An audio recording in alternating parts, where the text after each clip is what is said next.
So the first question is, we have classifications in virtually everything. People like to make classifications for classification's sake, but is it useful? And I think the short answer in the cervical spine or even in deformity is yes, if we appropriately apply it, if we think about what the components of it are. So this is a deformity classification that's now in process from the International Spine Deformity Study Group.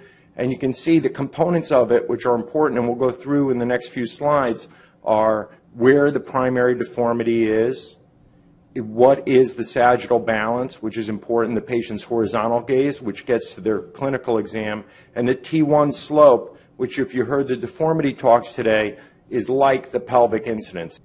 So there are a lot of principles of scoliosis treatment that we have to look at from the standpoint of how we might want to improve the management of these patients.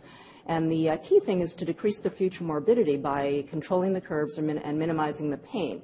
We want to maintain a balanced spine, both sagittally and coronally, as much mobility as possible. When we fuse them, we want to get a solid fusion and achieve painless and functional spinal column.